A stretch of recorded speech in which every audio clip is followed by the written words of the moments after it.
Markayla Johnson and her two children, you'll remember, were found dead in an apartment complex in Northeast Charlotte several months back. Well, today a new autopsy report revealed how the 22-year-old died. March 15th, 2024. Charlotte, North Carolina. Police officers force their way through the door of apartment 4B, and immediately something feels wrong. The air conditioning is blasting at 62 degrees in the middle of spring. 23 air fresheners are scattered throughout every room, their artificial scent mixing with something else entirely. Candles flicker on every surface, creating an almost ritualistic atmosphere. The officers move cautiously through the space, following their noses toward a hall closet. They open it, and what they find inside changes everything. A large plastic storage container sits in the darkness, and inside lies the decomposing body of 22-year-old Markayla Johnson. But that's not the worst discovery. The next day, investigators search a silver Chevy Camaro parked outside the building. They pop the trunk and find two gym bags sitting inside. What's in those bags will haunt them for the rest of their careers. 4-year-old Miracle Johnson and 7-month-old Messiah Johnson, stuffed inside like discarded luggage. Here's the part that will mess with your head. For 2 months, Markayla's family had been receiving text messages from her phone. Short responses, delayed replies, excuses about being too busy to talk. They thought she was just going through a rough patch with her new boyfriend. What they didn't know was that she was already dead. While they waited for phone calls that would never come, someone was living in that apartment, walking past her body every single day. Someone was sending those messages, pretending to be her, buying time while the evidence rotted just feet away. The person they trusted, the person she loved, had turned her life into a house of horrors. Before we go any further into this nightmare, I need to ask you something that's going to make you uncomfortable. Markayla's story has been viewed millions of times, shared thousands of times, but most people who watch true crime content never subscribe to the channels telling these stories. They consume the tragedy, feel the emotion, then scroll away without helping ensure these victims' stories reach the people who need to hear them. If you're someone who actually cares about justice and prevention, prove it. Hit subscribe right now. And if you're not going to subscribe, at least have the courage to tell me why in the comments. What's your excuse for consuming these stories without supporting the mission to prevent them? Because what you're about to hear isn't just entertainment. It's a warning that could save someone's life, and Markayla Johnson deserves better than to be forgotten the moment this video ends. Markayla Johnson wasn't supposed to be a victim. She was the kind of person who lit up every room she entered, the one everyone turned to when life got hard. Born and raised in Myrtle Beach, South Carolina, she had this rare combination of sweetness and strength that made her unforgettable. Her family describes her with words that paint a picture of someone almost too pure for this world. But here's what made Markayla dangerous to predators. She believed in second chances. She believed people could change, that love could heal broken souls, that kindness could transform even the darkest hearts. Her grandmother would later say through tears, she was loving, but people took advantage of that. And they did, over and over again. Markayla also struggled with mental health issues, something her family would share not to diminish her memory, but to explain how someone like Benjamin Taylor could worm his way into her life. When you're vulnerable, when you're searching for stability, when you just want someone to see you as worthy of love, that's when predators strike. They can smell desperation from miles away.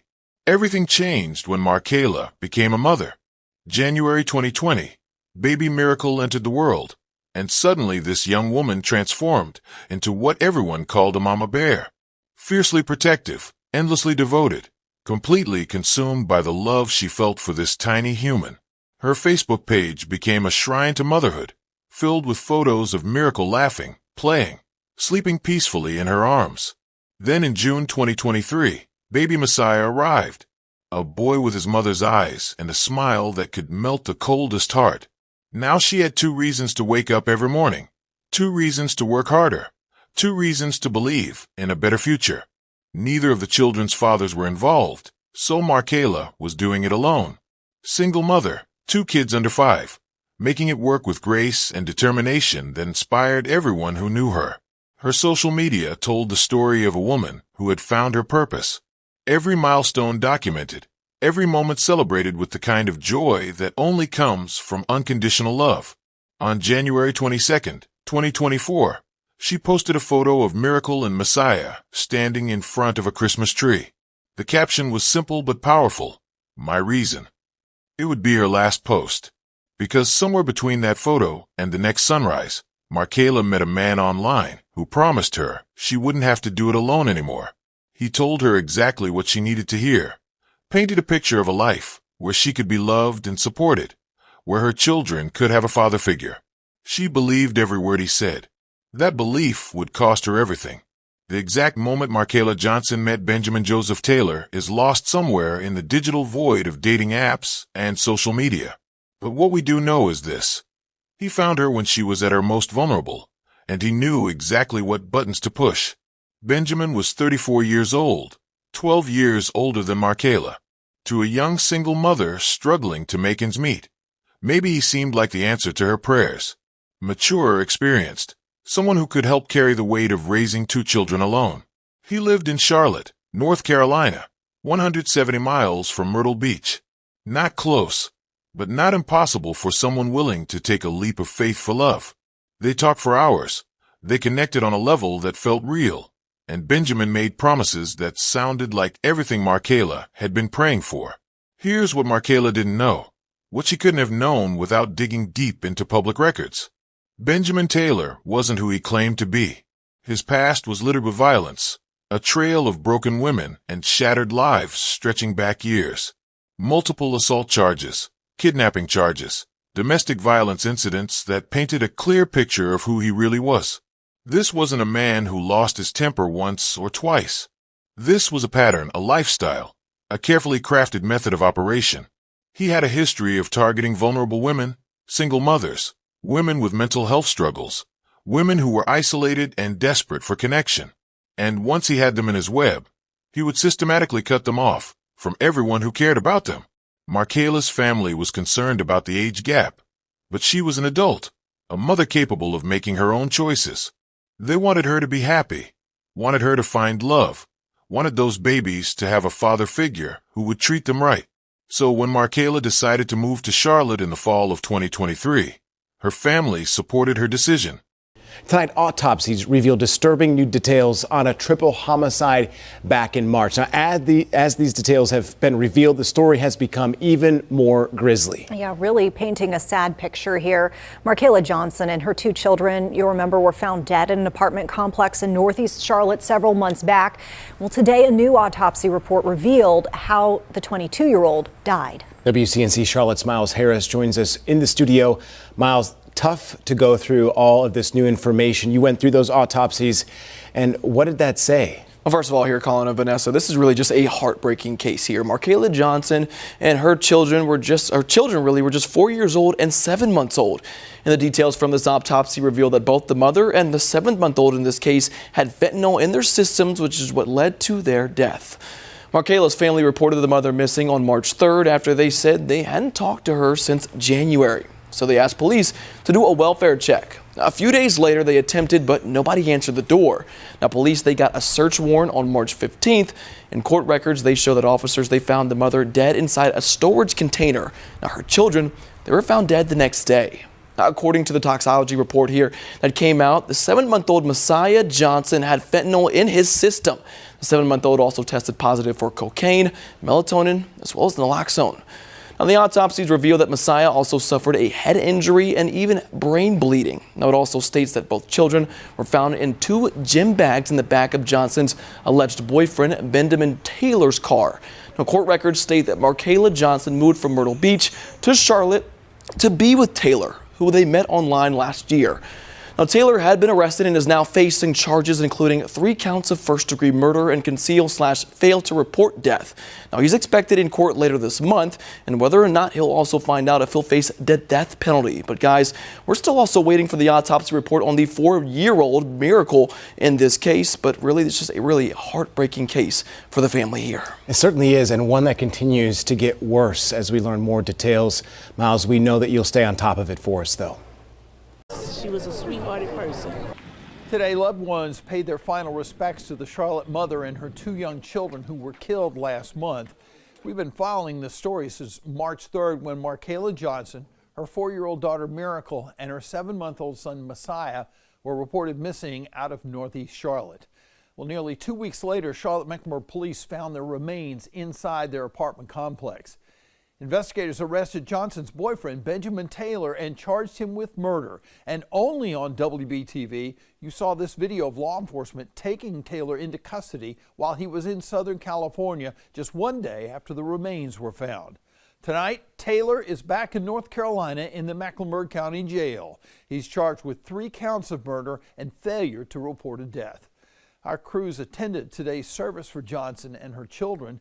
And tonight, WBTV's Erica Linsford has more and is joining us live from CMPD headquarters. And Erica, this case, it's really been an emotional roller coaster for so many people. What are you hearing from the family, and what do we know about the suspect?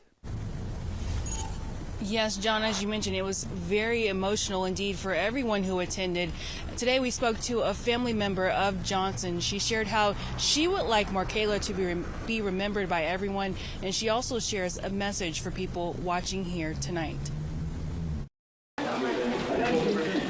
Hundreds made their way into the Scotts Branch High School gymnasium. The service awash in pink, with flowers, signs, and pictures as people paid their respects to Markayla Johnson and her 2 children, 7-month-old Messiah and her 4-year-old daughter Miracle. Yes, her babies. They love their mom and they love family. So it's going to be a minus in our family. We will miss her. Among those attending the service in Somerton, South Carolina, was Markayla's great aunt, Carol Tyndall. She's a sweetheart of a person.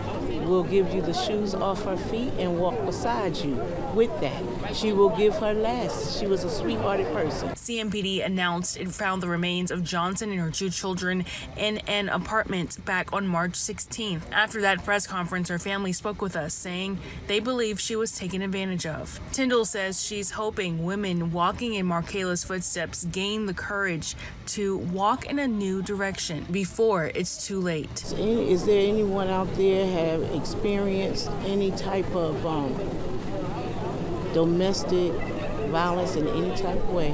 Get help. Don't close your lips to that. Get help. And as we mentioned, Johnson's boyfriend, Benjamin Taylor, he is facing 3 charges of murder. He's in custody right now. We do not know many details about their relationship, but CMPD did tell us that he is not the father of Johnson's children. Again, he will face a Mecklenburg County judge for the first time on Monday. We will be there to bring you all any updates. Reporting in Charlotte, Erica Lunsford, WBTV, on your side. It was a huge step, leaving behind everything familiar, everyone she knew, uprooting her children for a man she'd met online. But love makes people do things that seem crazy from the outside. Within weeks of arriving in Charlotte, something went terribly wrong. November 2023, Markayla suddenly returned to Myrtle Beach with both kids. No explanation, no details about what happened. Her family was relieved. Whatever had gone down with Benjamin, at least she got out. At least she was home. At least it was over. They thought the nightmare had ended before it really began. But they were wrong. Dead wrong. Because in January 2024, Markayla made a decision that would seal her fate forever. She went back to Charlotte. Back to Benjamin. Back to the man who would kill her and her children in the most brutal way imaginable. This time, Benjamin moved in with her at the apartment on Orchard Trace Lane. Second chances, right? She believed people could change, believed love could conquer all. She was about to learn the most horrifying lesson of her life. January 20th, 2024. Mark that date in your mind because it's the last time Markayla's family heard her actual voice. The last time they knew for certain it was really her on the other end of the line, laughing with them, talking about the kids, being the Markayla they knew and loved. After that phone call, everything changed in ways that would haunt them forever. 2 days later, on January 22nd, Markayla posted that photo of Miracle and Messiah in front of the Christmas tree. My reason. The same caption she'd used dozens of times before. Then her Facebook went completely silent. No more photos of the kids, no birthday countdowns, no random posts about the joys and struggles of motherhood. For a woman who documented every moment of her children's lives, the silence was deafening. But here's where this story becomes a masterclass in psychological manipulation. Her family was still getting text messages from Markayla's phone. Short ones, delayed responses that came hours after they reached out. Sorry, been busy. Can't talk right now. I'll call you later. Except she never did. Every attempt to video call went straight to voicemail. Every request for recent photos of the kids was met with excuses. What Markayla's family didn't know was that she was already dead. She had been dead for weeks. And the person sending those messages was Benjamin Taylor, sitting in that apartment with her decomposing body just feet away, crafting responses designed to buy him time. He had her phone. He had access to her accounts. And for 6 weeks, he played the role of Markayla Johnson. But he wasn't good at it. The messages were too short, too cold, completely unlike the woman who poured her heart into every conversation. When investigators finally got their hands on Benjamin's devices, they found something that made their blood run cold. Saved drafts of messages he planned to send from Markayla's phone, carefully worded to sound like her, but missing that warmth, that maternal energy that defined everything she said. His search history told an even more disturbing story. How to prevent decomposition odor. How to send texts from another person's phone. Body decomposition timeline. He wasn't just covering his tracks randomly. He was studying, planning, making sure he could keep up this sick charade as long as possible. And while he was playing this twisted game of pretend, he was also draining Markayla's bank accounts, selling her belongings, taking money from a dead woman to fund his own life. But here's the part that will give you nightmares. He was living in that apartment every single day. The same apartment where Markayla's body was rotting in a storage container in the hall closet. Every morning he woke up, every meal he prepared, every night he went to sleep, all while her remains decomposed just feet away from where he was breathing, eating, existing. The air conditioning was cranked down to 62 degrees, a desperate attempt to slow the decomposition. 23 air fresheners were strategically placed throughout every room. Candles burned constantly on every surface, anything to mask the smell of death that was slowly taking over the space. And the children, Miracle and Messiah, weren't even in the apartment. They were in the trunk of his car, stuffed into gym bags like luggage, parked outside in the lot where anyone could walk by without knowing they were stepping past 2 murdered babies. For 2 months, Benjamin Taylor maintained this house of horrors. 2 months of fake texts, 2 months of excuses, 2 months of living with the evidence of his crimes while pretending to be the woman he had killed. Markayla's mother had reached her breaking point. The strange texts, the declined video calls, the excuses that didn't add up. None of it made sense for a daughter who used to call multiple times a day just to share what Miracle had said or how Messiah was growing. By mid-February, the anxiety was eating her alive, and she made a decision that would change everything. She was done waiting for answers. She was going to Charlotte whether Markayla wanted her to or not, because deep down in that place where a mother's instinct lives, she already knew something terrible had happened. She just didn't know how terrible. On March 2nd, 2024, Markayla's family made the 170-mile drive from Myrtle Beach to Charlotte. They had the address, Orchard Trace Lane, apartment 4B. When they arrived, the building felt too quiet, like something was holding its breath. They found the apartment and knocked on the door. No answer. They knocked again, harder this time, calling out Markayla's name, pressing their ears against the door, listening for any sound. A child's voice, footsteps, a television playing. Nothing. For hours they stood in that hallway, knocking, waiting, hoping someone would open that door. But the silence was suffocating. No laughter from Miracle, no crying from baby Messiah, just an emptiness that felt wrong in every possible way. They knew, deep in their bones, they knew something was horribly wrong. The next day, March 3rd, they walked into the Charlotte-Mecklenburg Police Department and filed a missing persons report. They explained everything to the officers. The last real conversation on January 20th. The weird text messages that didn't sound like Markayla. The social media silence. The unanswered door. Police took the report, but initially they treated it as a possible voluntary absence. The apartment door was locked, no signs of forced entry. Maybe Markayla just didn't want to be found, but her family wasn't buying it. They pushed harder, demanded action, refused to accept that their daughter would just disappear without a word. March 5th, officers returned to the apartment with family members for an official welfare check. They knocked, no response. They tried the door, locked from the inside. Then a maintenance worker confirmed something that sent chills down everyone's spine. According to his records, nobody had entered or exited that apartment in weeks. The door had been locked and untouched. He tried to use his key to check on the residence, but couldn't get in because it was secured from the inside. If nobody had gone in or out, where was Markayla? Where were the children? The questions were multiplying faster than the answers. Then came the surveillance footage that changed everything. March 6th, cameras caught Benjamin Taylor boarding a Greyhound bus out of North Carolina. The boyfriend had fled the state. That single piece of evidence transformed this from a missing person case into a criminal investigation. No innocent person runs when their girlfriend and her kids go missing. March 8th, Police Chief Johnny Jennings held a press conference. Missing person flyers went up across Charlotte. The media ran the story. Social media exploded with shares. Behind Chief Jennings stood Markayla's family, faces frozen in fear, eyes red from crying, holding on to hope that was slipping away with every passing hour. The community responded immediately. Tips flooded in. Everyone was looking for Markayla and her babies. Volunteers organized search parties. But it was already too late. While hundreds of people were searching the streets of Charlotte, Markayla had been dead for nearly 2 months, hidden in plain sight in an apartment that nobody thought to search until it was far too late. March 15th, 2024. Nearly 2 months after Markayla's last real contact with her family, investigators finally obtained a search warrant for apartment 4B. They had exhausted every other lead, followed every tip, searched every possible location. This was their last hope of finding answers, and what they discovered would haunt them for the rest of their careers. The moment they broke through the door, they knew something was catastrophically wrong. The cold hit them first, an artificial chill that had nothing to do with the spring weather outside.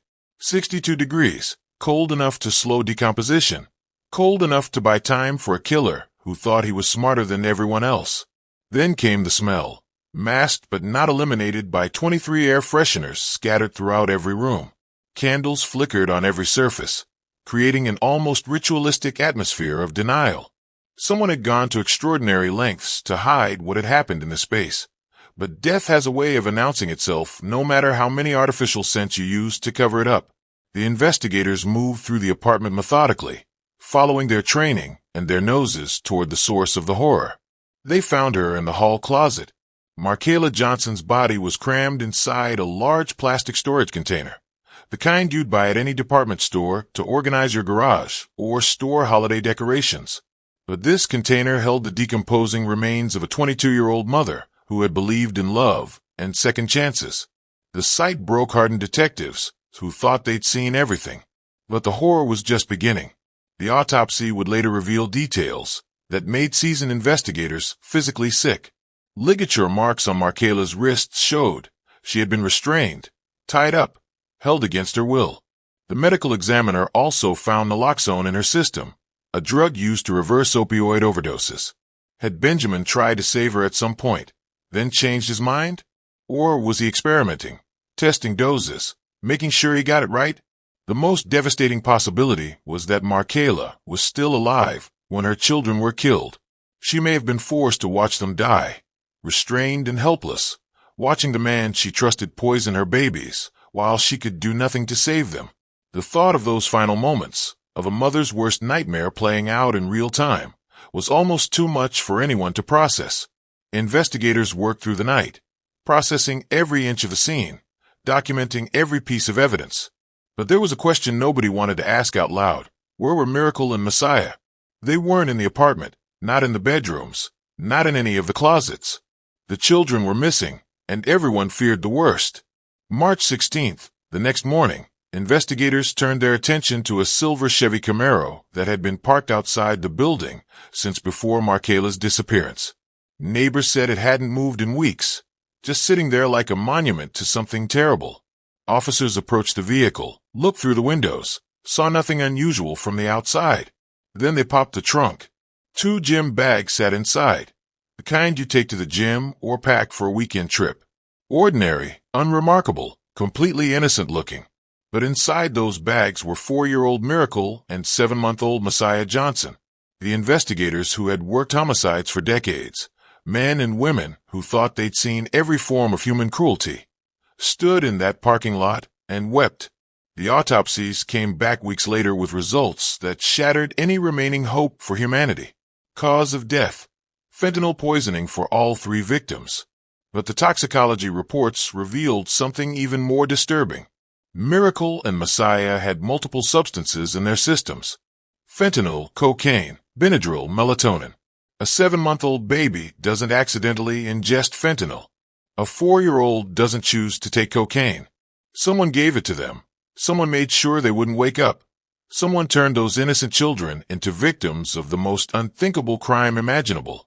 Benjamin Taylor thought he could disappear into the vastness of America after boarding that Greyhound bus on March 6th. He traveled west, away from Charlotte, away from the apartment, away from the bodies he'd hidden for 2 months like some twisted secret. He made it all the way to Imperial County, California, a desert region near the Mexican border where criminals often go to vanish. Remote, isolated, the kind of place where someone could blend into the landscape and never be found if they were smart enough. Maybe he was planning to cross into Mexico. Maybe he thought he'd set up camp in the desert and wait for the heat to die down. He was wrong about everything, especially about how long he could run from what he'd done. March 18th, 2024, just 3 days after Markela's body was discovered, Imperial County Sheriff's deputies received a tip that would end Benjamin's freedom forever. A man matching his description had been spotted in the desert near the border, living rough, trying to stay invisible. They mobilized immediately, determined to bring this monster back to face justice. Deputies scoured the area, searching through brush and rocky terrain under the scorching California sun. Then they saw it. A blue tent set up in the middle of nowhere, like a beacon of guilt in an ocean of sand. They approached cautiously, weapons drawn, knowing they were dealing with someone who had murdered 2 children in cold blood. Benjamin Taylor, come out with your hands up. For a moment, nothing but the wind whipping across the desert. Then the tent flap opened, and Benjamin emerged, hands raised, squinting against the sunlight. He didn't run, didn't fight, didn't resist. He looked like a man who knew his time was up, exhausted and defeated, like someone who'd been carrying the weight of his crimes across the country. Body camera footage captured the moment of his arrest. Benjamin standing there in a dirty t-shirt, looking like he hadn't slept in days, surrounded by deputies who knew exactly what he'd done to that family. When they searched his tent, they found something that made the case even more solid: unregistered pill bottles containing what was likely fentanyl, the same drug that had killed Markela, Miracle, and Messiah. He'd been carrying the murder weapon with him the entire time, like some sick trophy or insurance policy. Benjamin Joseph Taylor was arrested and charged with 3 counts of first-degree murder, and the extradition process began immediately. California wasn't going to hold him. North Carolina wanted him back to face the full weight of their justice system. March 22nd, 2024, Benjamin was transported back to Charlotte in handcuffs and shackles. His first court appearance was brief, but telling. He stood before the judge expressionless, showing no remorse, no emotion, no acknowledgement of the lives he'd destroyed. As the charges were read aloud, 3 counts of first-degree murder, the prosecutor didn't mince words. Your Honor, this defendant is a flight risk and a danger to the community. He fled across the country after committing these acts. We request he be held without bond. The judge didn't hesitate for even a second. Bond denied. Mr. Taylor, you will remain in custody pending trial.